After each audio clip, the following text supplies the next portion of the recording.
जय श्री कृष्णा, जय राधे राधे। यमलोक से लौटी हुई कन्याओं के द्वारा वहां की अनुभूत बातों का वर्णन। राजा दिलीप ने पूछा कि हे मुने, यमलोक से लौट कर के आई हुई उन साध्वी कन्याओं ने अपनी माताओं और बंधुओं से वहां का वृतांत कैसा बतलाया? पापियों की यातना और पुण्यात्माओं की गति के संबंध में क्या कहा? मैं पुण्य और पाप के शुभ और अशुभ फलों को विस्तार के साथ में सभी सुनना चाहता हूँ। वशिष्ठ जी बोले, राजन, कन्याओं ने अपनी माताओं और बंधुओं से पुण्य पाप के शुभाशुभ फलों के विषय में जो कुछ कहा था वह जो का तो तुम्हें बतलाता हूँ। कन्याओं ने कहा कि ये माताओं सुनो, यमलोक बड़ा ही घोर और भय उत्पन्न करने वाला है। वहां सर्वदा चारों प्रकार के जीवों को विवश होकर के जाना पड़ता है। गर्भ में रहने वाले अथवा जन्म लेने वाले शिशु, बालक, तरुण, अधेड़, बूढ़े, स्त्री, पुरुष और नपुंसक, सभी तरह के जीवों को वहां जाना होता है। वहां चित्रगुप्त आदि समदर्शी एवं मध्यस्थ सत्पुरुष मिलकर के देहधारियों के शुभ और अशुभ फल का विचार करते हैं। इस लोक में जो शुभ कर्म करने वाले कोमल हृदय तथा दयालु पुरुष हैं, वे सौम्य मार्ग से यमलोक में जाते हैं। नाना प्रकार के दान और व्रतों में संलग्न रहने वाले स्त्री पुरुषों से सूर्य नंदन यम की नगरी भरी हुई है। माघ स्नान करने वाले लोग वहां विशेष रूप से शोभित होते हैं। धर्मराज उनका अधिक सम्मान करते हैं। वहां उनके लिए सब प्रकार की भोग सामग्री सुलभ होती है। माघ स्नान में मन लगाने वाले लोगों के सैकड़ों हजारों विचित्र विचित्र विमान वहां शोभा पाते हैं। इन पुण्य आत्मा जीवों को विमान पर बैठ करके आते देख सूर्य नंदन यमराज अपने आसन से उठ करके खड़े हो जाते हैं और अपने पार्षदों के साथ जाकर के उन सब की अगवानी करते हैं। फिर स्वागत पूर्वक आसन दे, पाद्य अर्ध आदि निवेदन कर प्रिय वचनों में कहते हैं, आप लोग अपने आत्मा का कल्याण करने वाले महात्मा हैं। अतः धन्य है, क्योंकि आपने दिव्य सुख की प्राप्ति के लिए पुण्य का उपार्जन किया है। अतः आप इस विमान पर बैठ करके स्वर्ग को जाइए। स्वर्गलोक की कहीं तुलना नहीं है। वह सब प्रकार के दिव्य भोगों से परिपूर्ण है। इस प्रकार उनकी अनुमति ले पुण्यात्मा पुरुष स्वर्गलोक में जाते हैं। माताओं तथा बंधुजन, अब हम वहां के पापी जीवों के कष्ट का वर्णन करती हैं। आप सब लोग धैर्य धारण करके सुने। जो क्रूरतापूर्ण कर्म करने वाले और दान न देने वाले पापी जीव हैं, वे वहां यमराज के घर में अत्यंत भयंकर दक्षिण मार्ग से जाते हैं। यमराज का नगर अनेक रूपों में स्थित है। उसका विस्तार चारों ओर से 86,000 योजन समझना चाहिए। पुण्य कर्म करने वाले पुरुषों को वह बहुत निकट सा जान पड़ता है, किंतु भयंकर मार्ग से जाने वाले पापी जीवों के लिए वह अत्यंत दूर है। वह मार्ग कहीं तो तीखे कांटों से भरा होता है और कहीं रेत एवं कंकड़ों से, कहीं पत्थरों के ऐसे टुकड़े बिछे होते हैं नुकीले, जिनका किनारा छुरों की धार के समान तीखा होता है। कहीं बहुत दूर तक कीचड़ ही कीचड़ भरी रहती है और कहीं घातक अंकुर उगे होते हैं और कहीं कहीं लोहे की सुई के समान नुकीले कुशा से सारा मार्ग ढका होता है।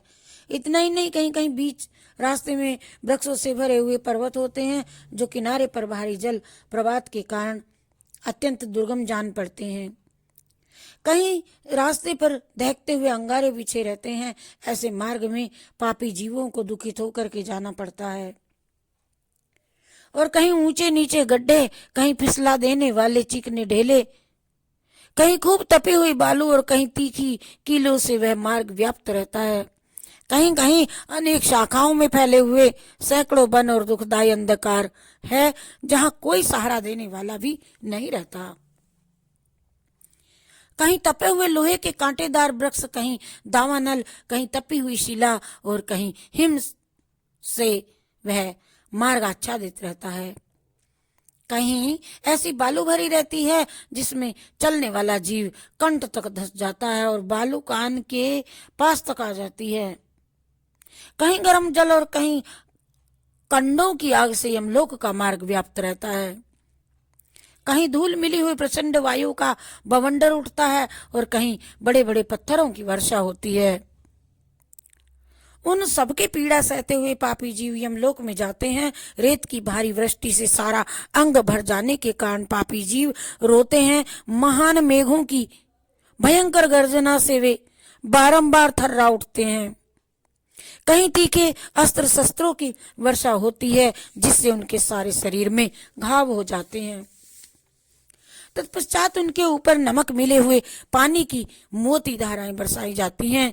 इस प्रकार कष्ट सहन करते हुए उन्हें जाना पड़ता है। कहीं अत्यंत ठंडी, कहीं रूखी और कहीं कठोर वायु का सब ओर से आघात सहते हुए पापी जीव सूखते और रोते रहते हैं।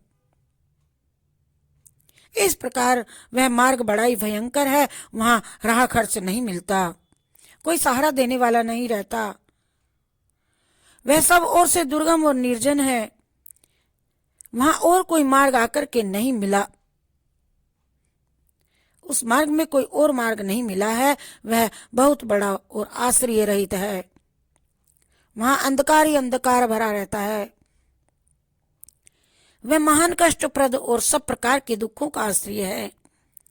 ऐसे ही मार्ग से यम की आज्ञा का पालन करने वाले अत्यंत भयंकर यमदूतों द्वारा समस्त पाप परायण मूढ़ जीव बल पूर्वक लाए जाते हैं। वहां पर वे एकाकी, पराधीन तथा मित्र और बंधु बांधवों से रहित होते हैं। अपने कर्मों के लिए बारंबार शोक करते और रोते हैं। उनका आकार प्रेत जैसा होता है। उनके शरीर पर वस्त्र नहीं रहता। कंठ, ओठ और तालु सूखे होते हैं। वे शरीर से दुर्लभ और भयभीत होते हैं तथा क्षुधा की आग से जलते रहते हैं। बलोन्मत्त यमदूत किन्हीं किन्हीं पापी मनुष्यों को चित्त सुला करके उनके पैरों पर सांकल बांध देते हैं और उन्हें घसीटते हुए खींचते हैं। कितने ही दूसरे जीव ललाट में अंकुश चुभाए जाने के कारण क्लेश भोगते हैं और कितनों की बाहें की पीठ की ओर को घुमा करके बांधी दी जाती हैं और उनके हाथों में कीलें ठोक दी जाती हैं। साथ ही पैरों में बेड़ी भी पड़ी होती है। इस दशा में भूख का कष्ट सहन करते हुए उन्हें जाना पड़ता है। कुछ दूसरे जीवों के गले में रस्सी बांध करके उन्हें पशुओं की भांति घसीटा जाता है और वे अत्यंत दुख उठाते रहते हैं। कितने ही दुष्ट मनुष्यों की जिब्या में रस्सी बांध करके उन्हें खींचा जाता है। जिब्या में रस्सी बांध करके किन्हीं की कमर में भी रस्सी बांधी जाती है और उन्हें गर्दनियां देकर के इधर उधर धकेला जाता है। यमदूत किन्हीं की नाक बांध करके खींचते हैं और किन्हीं के गाल और ओठ छेद करके उनमें रस्सी डाल देते हैं और उन्हें खींच करके ले जाते हैं। तपे हुए सींग कंजों से तपी हुई आग में कितने ही पापियों के पेट छेदे जाते हैं और कुछ लोगों के कानों और ठोडियों में छेद करके उनके रस्सी डाल करके खींचा जाता है।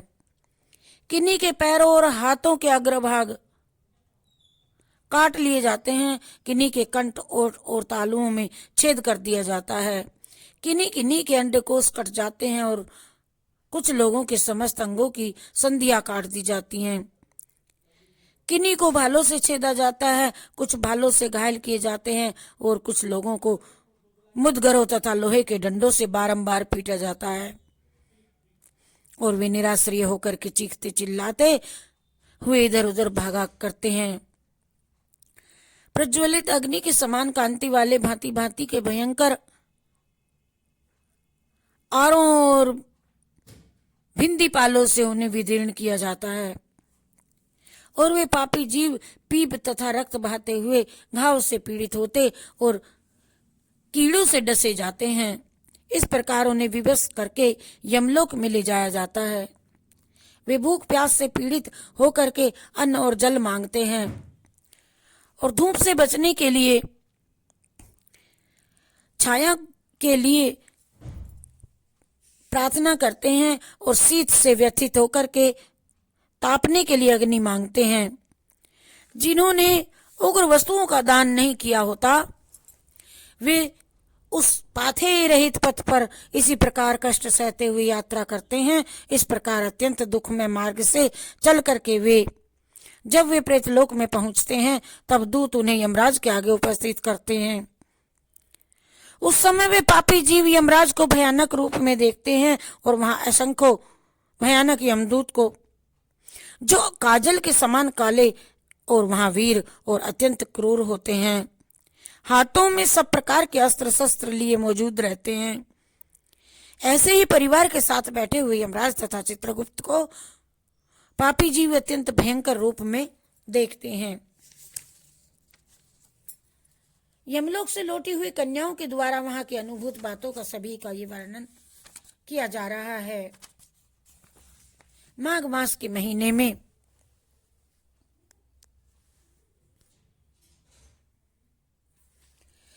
और उस समय भगवान यमराज और चित्रगुप्त उन पापियों को धर्मयुक्त वाक्यों से समझाते हुए बड़े जोर जोर से फटकारते हैं। वे कहते हैं, ओ खोटे कर्म करने वाले पापियों, तुमने दूसरों के धन हड़प लिए हैं और सुंदर रूप के घमंड में आकर के पराई स्त्रियों के साथ व्यभिचार तुमने किया है। मनुष्य अपने आप जो कुछ कर्म करता है उसे स्वयं ही भोगता है, फिर तुमने अपने ही भोगने के लिए पाप कर्म क्यों किया और अब अपने कर्मों की आग में जल करके इस समय तुम लोग संतप्त क्यों हो रहे हो। भोगो भोगो भोगो अब अपने कर्मों को, जो तुमने मद में आकर के ये कर्म किए, अब उन कर्मों को भोगो। इसमें दूसरे किसी का दोष नहीं है। ये राजा लोग भी अपने भयंकर कर्मों से प्रेरित हो मेरे पास आए हैं। उन्हें अपनी खोटी बुद्धि और बल का बड़ा ही घमंड था। अरे अरे ओ दुराचारी राजाओं, तुम लोग प्रजा का सर्वनाश करने वाले हो। अरे अरे थोड़े समय तक रहने वाले राज्य के लिए तुमने पाप क्यों किया। राज्य के लोभ में पड़ करके मोहवश बलपूर्वक अन्याय से जो तुमने प्रजाजनों को ये दंड दिए हैं, इस समय इसका फल भी भोगो भोगो।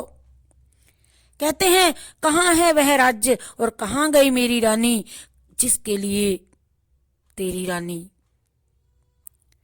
अरे जिसके लिए तुमने पाप कर्म किया था, अब तो सबको छोड़ करके तुम अकेले ही वहां खड़े हो और यहाँ वह बल नहीं दिखाई देता तुम्हारा जो बल वहां था जिससे तुमने प्रजाओं को विध्वंस किया। इस समय यमदूतों की मार पड़ने पर कैसा तुमको लग रहा है। इस तरह नाना प्रकार के वचनों के द्वारा यमराज के उलाहना देने पर वे राजा अपने अपने कर्मों को सोचते हुए चुपचाप खड़े रह जाते हैं। जय श्री कृष्णा, जय राधे राधे। इसी का आधा वर्णन दूसरे वीडियो में देंगे। जय श्री कृष्णा, जय राधे राधे।